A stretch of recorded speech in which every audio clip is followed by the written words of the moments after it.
रामपुर नाम के एक गांव में गोपाल नाम का एक बहुत ही गरीब लेकिन ईमानदार किसान रहता था। उसके परिवार में उसकी पत्नी राधा थी। एक दिन वो शाम को थका हारा बैठा हुआ था कि तभी उसकी पत्नी उससे कहने लगी, थोड़ा आराम कर लीजिए ना आप, काम तो जिंदगी भर चलता ही रहेगा। देखो तो आपने अपनी क्या हालत बना ली है। गोपाल बोला, तुम सही कहती हो भाग्यवान, लेकिन फसल का समय है, अगर ज्यादा ध्यान नहीं दूंगा तो बहुत नुकसान हो जाएगा। राधा ने कहा, हाँ, लेकिन अपनी सेहत का ध्यान भी तो तुम्हें रखना पड़ेगा।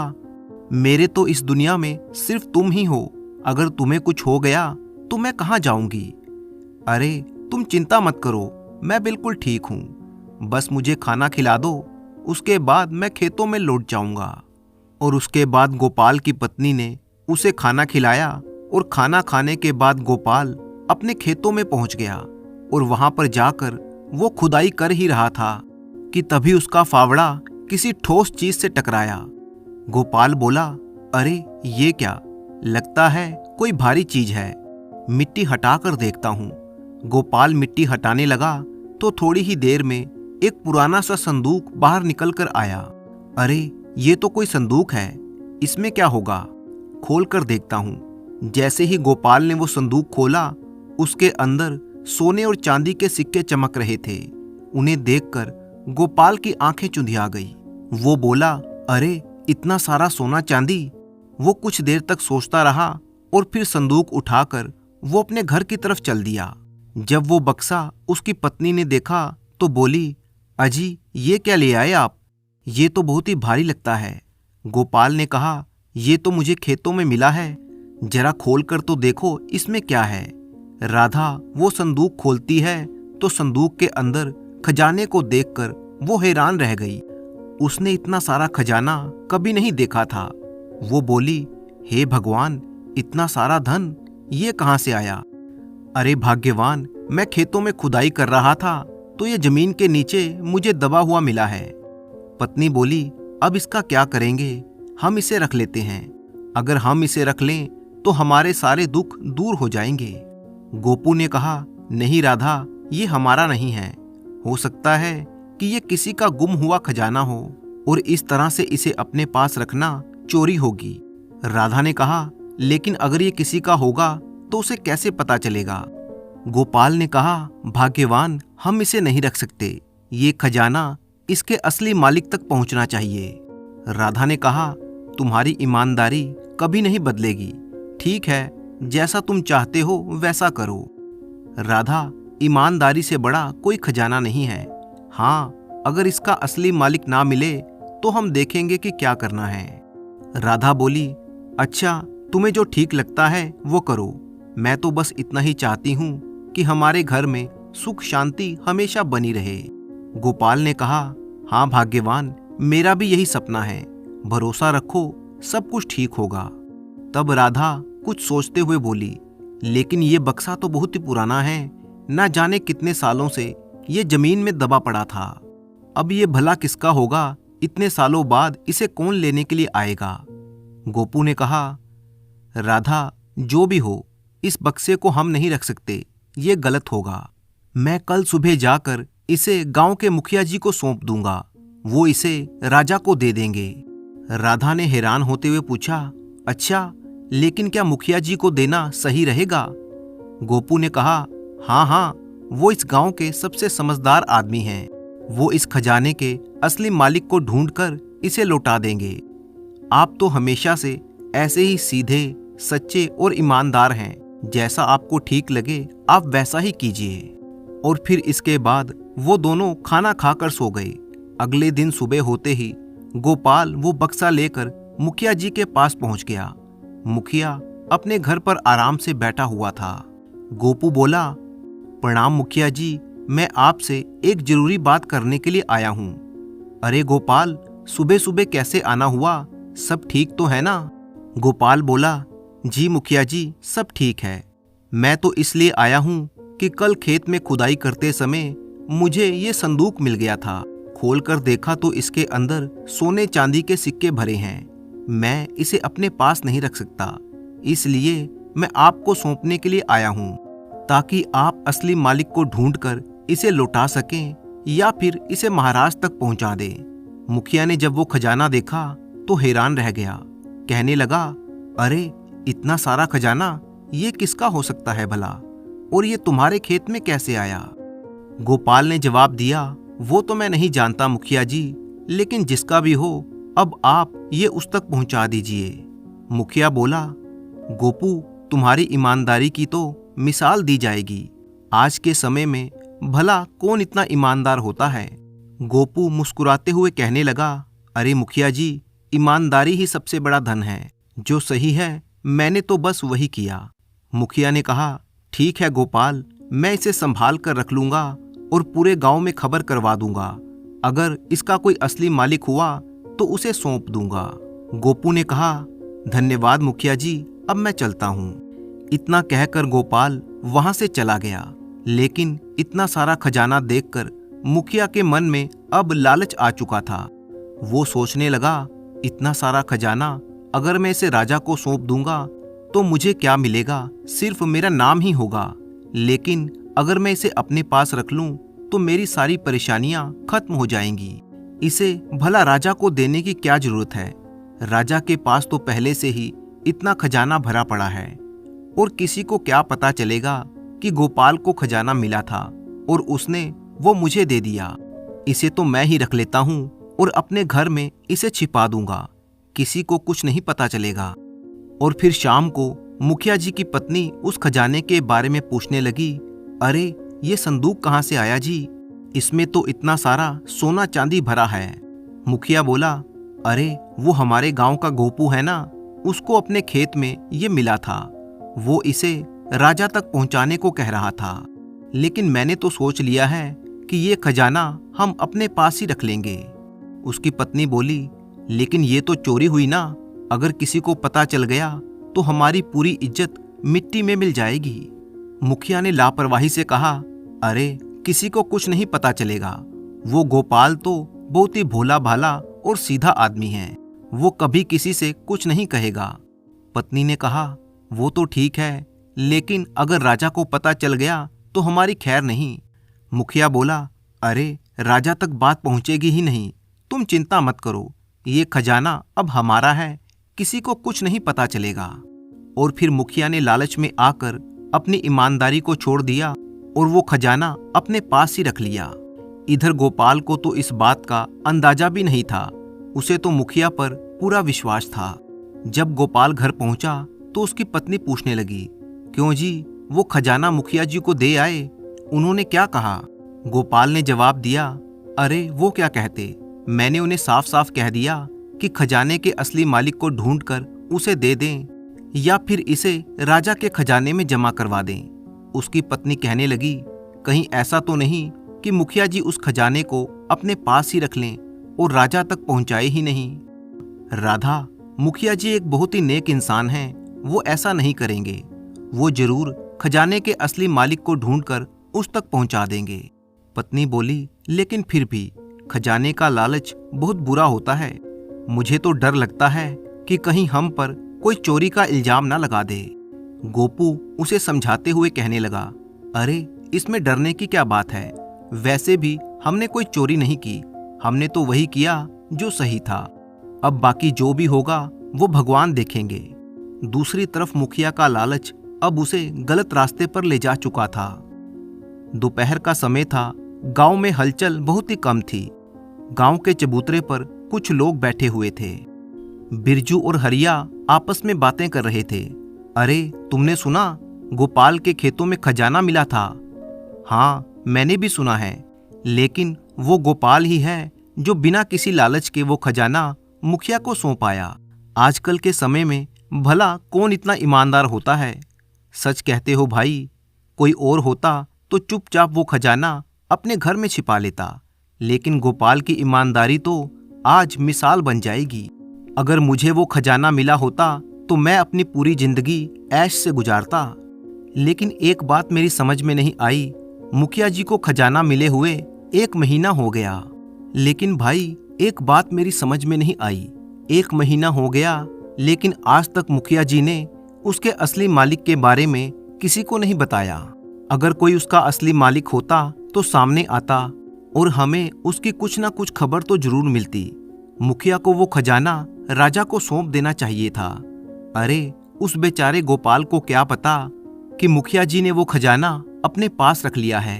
उसने तो अपनी तरफ से सही किया था, लेकिन अब देखो ना, जब से खजाना मिला है मुखिया जी का घर कितना चमकने लगा है। सच कहते हो भाई, पहले तो इनके घर में टूटी फूटी चारपाई थी और अब तो नया पलंग आ गया है, और वो बैलगाड़ी भी तो उन्होंने खरीद ली है। हाँ भाई, सुना तो मैंने भी है कि उनकी पत्नी अब हमेशा नए नए गहने पहनती है। अचानक ये सब कैसे हो गया? मुझे तो पक्का यकीन है कि मुखिया जी ने वो खजाना राजा को दिया ही नहीं, वरना उनके पास इतना पैसा कहाँ से आता। हाँ भाई, तुम्हारी बात में दम तो है। 1 साल पहले तक उनके घर की क्या हालत थी वो सबने देखा है, और अब गांव में सबसे बड़ा घर उन्हीं का हो गया है। लेकिन ये बात अगर गोपाल को पता चली तो क्या होगा? गोपाल को क्या, अगर राजा को पता लग गई तो मुखिया जी की खैर नहीं। हाँ, लेकिन एक बात पक्की है कि गोपाल की ईमानदारी ने मुखिया जी की किस्मत बदल दी और बेचारा गोपाल अपनी झोपड़ी में ही रह गया। इस तरह से सभी लोग अपनी अपनी राय दे रहे थे। दूसरी तरफ उसी नगर के राजा के महल में एक दिन दरबार लगा हुआ था। सामने महामंत्री खड़ा था। राजा के मन में अपने राज्य की प्रजा का हालचाल जानने की इच्छा हुई। राजा चाहता था कि ये काम बिना किसी तामझाम के किया जाए। वो खुद गांव-गांव जाकर अपनी प्रजा की हालत देखें। राजा ने कहा, महामंत्री, कई दिनों से मैं सोच रहा हूं कि एक बार अपने राज्य का भ्रमण किया जाए। सुना है कुछ गांव में हालात ठीक नहीं है। मंत्री बोला, महाराज, आपकी बात बिल्कुल ठीक है। अगर आप स्वयं जाकर अपनी प्रजा की हालत देखेंगे तो सारी सच्चाई स्पष्ट हो जाएगी। राजा ने कहा, हाँ वो तो ठीक है, लेकिन मैं अपने असली रूप में नहीं जाना चाहता। अगर मैं राजा की तरह जाऊंगा तो लोग सच बोलने से कतराएंगे। हम दोनों ऐसा करेंगे कि साधारण वेश बनाकर गांव का हालचाल जानने के लिए चलेंगे। अगले दिन राजा और मंत्री ने साधारण किसान का वेश धारण किया और फिर अपने राज्य के भ्रमण पर निकल पड़े। वे घूमते घूमते उसी गांव में आ पहुंचे जहां पर कुछ दिन पहले गोपाल नाम के एक किसान को अपने खेतों में खजाना मिला था। राजा कहने लगा, मंत्री जी, ये गांव तो बड़ा ही समृद्ध लगता है, लेकिन सुना है कि यहाँ के कुछ लोग अभी भी गरीबी में ही जीवन गुजार रहे हैं। मंत्री बोला, हाँ महाराज, ये जानने की जरूरत है कि यहाँ पर कौन ईमानदार है और कौन नहीं। इसके बाद राजा और मंत्री ने गांव में घूमना शुरू कर दिया। दोनों गांव के चबूतरे की ओर बढ़े, जहां पर बिरजू और हरिया बैठे हुए दिन भर की बातों की चर्चा कर रहे थे। राजा और मंत्री उन दोनों के पास पहुंचे। राजा बोला, भाई, इस गांव में सब कुछ तो अच्छा लगता है, लेकिन एक बात मेरी समझ में नहीं आई कि यहाँ के मुखिया जी इतने अमीर कैसे हो गए। हरिया बोला, भैया, हम तो साधारण किसान हैं, हमें क्या पता, लेकिन सच कहें तो जब से मुखिया जी को वो खजाना मिला है तब से उनके दिन ही बदल गए हैं। राजा ने पूछा, खजाना? किसका खजाना? हरिया ने कहा, अरे कुछ दिन पहले गोपाल को अपने खेत में खजाना मिला था। अब वो तो एक ईमानदार आदमी है, उसने वो खजाना सीधा जाकर मुखिया जी को दे दिया था। लेकिन अगर वो खजाना गोपाल खुद ही रख लेता तो किसी को क्या पता चलता, परंतु उसने ऐसा नहीं किया। वो तो सीधा और सच्चा आदमी है। उसे लगा कि ये खजाना किसी और का होगा, इसलिए उसने वो खजाना ले जाकर मुखिया जी को दे दिया। राजा ने पूछा, अच्छा फिर क्या हुआ? हरिया बोला, होना क्या था, मुखिया जी ने वो खजाना राजा को सौंपने की बजाय अपने पास ही रख लिया। राजा बोला, लेकिन ये तो उन्होंने गलत किया, उस खजाने को तो राजा तक पहुंचाया जाना चाहिए था। हरिया बोला, वो बात तो है, लेकिन ऐसा हुआ नहीं। अब देखो ना, मुखिया के घर में पहले तो खाने के भी लाले पड़े हुए थे, और अब नया मकान, बैलगाड़ी और न जाने क्या क्या उसके घर में आ गया है। राजा ने कहा, इसका मतलब तो ये हुआ कि मुखिया ने बेईमानी की है। हरिया बोला, हम ये तो नहीं कह सकते, लेकिन ये सब बदलाव देखकर किसी को भी उस पर शक हो सकता है कि इसके पास इतना सारा धन इतनी जल्दी कहाँ से आ गया। और फिर राजा और मंत्री वहां से कुछ दूर चले गए। तब राजा कहने लगा, महामंत्री जी, मुझे तो लगता है कि कुछ गड़बड़ है, हमें इसे देखना चाहिए। मंत्री बोला, जी महाराज, लेकिन हमें गोपाल की ईमानदारी की भी प्रशंसा करनी चाहिए। अगर मुखिया ने सच में वो खजाना छुपा लिया है तो उसे दंड मिलना चाहिए। राजा को अब सारी स्थिति समझ में आने लगी थी कि मुखिया के अचानक अमीर बन जाने की वजह क्या है। राजा ने तय किया कि वो जल्दी ही मुखिया को दरबार में बुलाकर इस राज से पर्दा उठाएंगे। अगली सुबह राजा अपने भव्य दरबार में राजगद्दी पर बैठा हुआ था। उनके साथ उनका महामंत्री भी था। राजा के मन में पिछले दिन की सारी बातें घूम रही थी कि गांव का मुखिया अचानक इतना अमीर कैसे बन गया। और फिर राजा ने फैसला किया कि अब मुखिया को दरबार में बुलाकर सच्चाई सामने लानी चाहिए। राजा ने महामंत्री से कहा, महामंत्री जी, कल हम जिस गांव में भ्रमण करने के लिए गए थे वहां की बातें मेरे मन में बार बार आ रही हैं। मंत्री ने पूछा, कौन सी बात महाराज? राजा ने जवाब दिया कि मुखिया के पास इतना धन कैसे आ गया। गांव के लोग कह रहे थे कि गोपाल नाम के एक किसान ने अपनी ईमानदारी से एक खजाने का संदूक उस मुखिया को सौंपा था, लेकिन वो खजाना अब तक हमारे पास क्यों नहीं पहुंचा? मंत्री बोला, महाराज, बात तो कुछ अजीब है। अब हमें मुखिया से ही पूछना चाहिए कि ये सारा क्या मामला है। राजा ने कहा, ठीक कहते हो मंत्री जी, आप सैनिकों को अभी भेजिए और गांव के मुखिया को दरबार में बुला कर लाइए। राजा की आज्ञा हुई तो सैनिक तुरंत आदेश का पालन करने के लिए चल दिए। उधर मुखिया अपने घर में आराम से बैठा था। जब उसे राजा के दरबार में बुलाए जाने की सूचना मिली तो उसके चेहरे का रंग ही उड़ गया। कई तरह के विचार उसके मन में आने लगे। उसे डर था कि कहीं राजा को उसके काले कारनामों की खबर तो नहीं लग गई, कहीं राजा को ये पता तो नहीं चल गया। अगर उन्होंने मुझसे पूछताछ की तो मैं क्या जवाब दूंगा? मैं इस बात से इनकार कर दूंगा तो शायद मैं बच जाऊं। कुछ देर के बाद सैनिक मुखिया को लेकर दरबार में हाजिर हो गए। महाराज ने मुखिया से पूछा, मुखिया, मुझे पता चला है कि तुम्हारे पास एक खजाने का संदूक है जो तुम्हें शाही खजाने में रखवाना चाहिए था, लेकिन तुमने वो मुझ तक नहीं पहुंचाया। मुखिया कहने लगा, महाराज, आपको किसी ने गलत सूचना दे दी है। मेरे पास कोई खजाना नहीं है। अगर ऐसा कुछ होता तो मैं खुद आकर आपको सारी बात बता देता। किसी ने जानबूझकर मेरे बारे में आपको भड़काया है। मुखिया की बातें सुनकर राजा कुछ सोच में पड़ गया, क्योंकि राजा के पास मुखिया के खिलाफ कोई ठोस सबूत नहीं था। इसलिए उसने मुखिया को जाने दिया। परंतु मुखिया के जाने के बाद राजा अपने मंत्री से विचार करने लगा, मंत्री जी, मुखिया तो इस तरह से और इतनी आसानी से अपने अपराध को स्वीकार नहीं करेगा। इसके लिए हमें ही कुछ करना पड़ेगा। मंत्री कहने लगा, महाराज, आप बिल्कुल निश्चिंत रहिए। मैं आज ही मुखिया के घर पर निगरानी करने के लिए अपने कुछ गुप्तचरों को लगा देता हूँ, जो मुखिया की हर गतिविधि पर नजर रखेंगे। मुझे पूरा विश्वास है कि इस तरह से हम मुखिया की असलियत का पता लगा लेंगे। और फिर मंत्री ने अपने कुछ खास गुप्तचरों को बुलाया और उन्हें मुखिया पर 24 घंटे नजर रखने का आदेश दे दिया। फिर क्या था, मंत्री के भेजे हुए गुप्तचर खुफिया तरीके से मुखिया के घर पर नजर रखने लगे। मुखिया कहाँ जाता है, किससे मिलता है, ये सब सूचनाएं वो मंत्री तक पहुंचाने लगे। लेकिन 15 दिन बीत जाने के बाद भी उनके हाथ कोई भी सफलता नहीं लगी।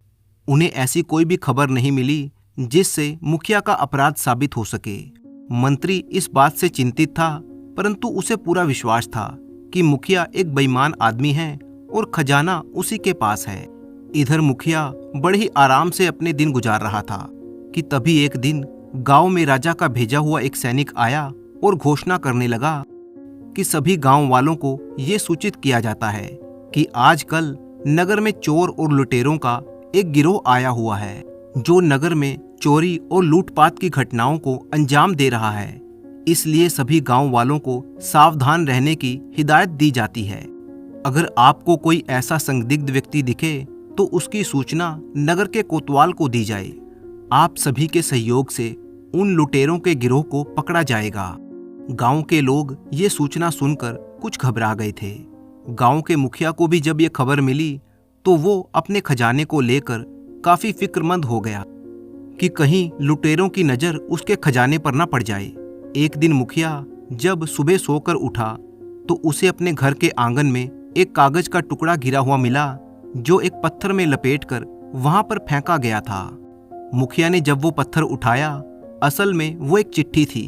मुखिया उस चिट्ठी को खोलकर उसे पढ़ने लगा, जिसमें लिखा था, मुखिया जी, हमें पता लग गया है कि तुम्हारे घर में सोने चांदी से भरा हुआ एक संदूक है, लेकिन अब वो संदूक अब ज्यादा दिन तक तुम्हारे पास नहीं रहेगा।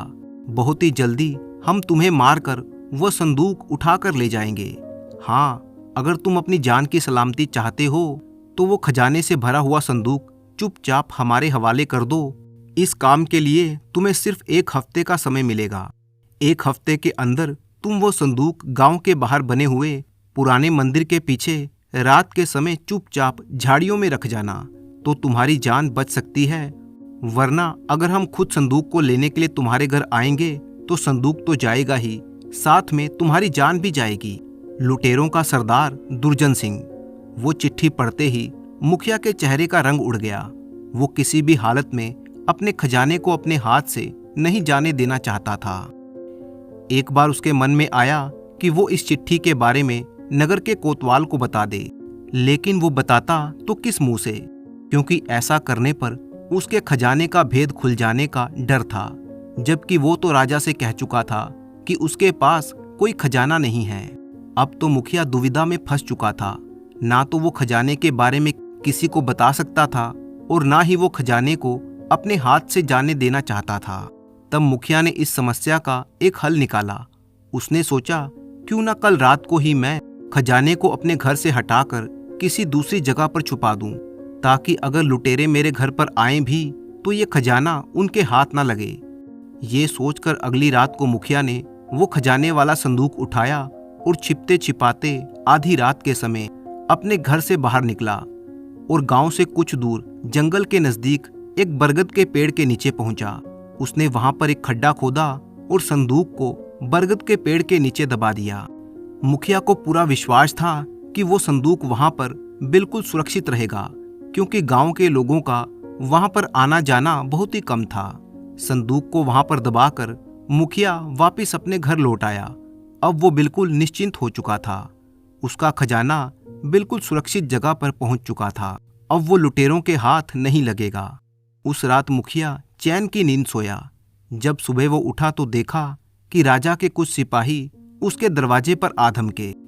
उन्हें देखते ही मुखिया घबरा गया, क्योंकि सिपाहियों के साथ राजा का मंत्री भी था। मंत्री ने मुखिया को धमकाते हुए कहा, मुखिया, तुम्हारा पर्दाफाश हो चुका है। जिस खजाने के बारे में अब तक तुम अनजान बन रहे थे, वो खजाना तुम्हारे ही पास है और मुझे मालूम है कि तुमने वो खजाना कहाँ पर छुपाया है। सिपाहियों, पकड़ लो इस बेईमान को और मेरे साथ ले चलो। इससे पहले कि मुखिया कुछ बोल पाता, सिपाहियों ने उसे गिरफ्तार कर लिया और फिर मंत्री गांव के बाहर बरगद के पेड़ की तरफ चल दिया, जहां पर मुखिया ने रात के समय अपना खजाना दबाया था। पीछे पीछे मंत्री के सिपाही मुखिया को घसीटते हुए आ रहे थे। ये नजारा देखकर गांव के कुछ लोग भी उनके पीछे पीछे चल दिए। बरगद के पेड़ के पास पहुंचकर मंत्री ने सैनिकों को आदेश दिया कि यहाँ पर खुदाई की जाए, और फिर सैनिकों ने खुदाई करके वहां से खजाने से भरा हुआ संदूक बाहर निकाला।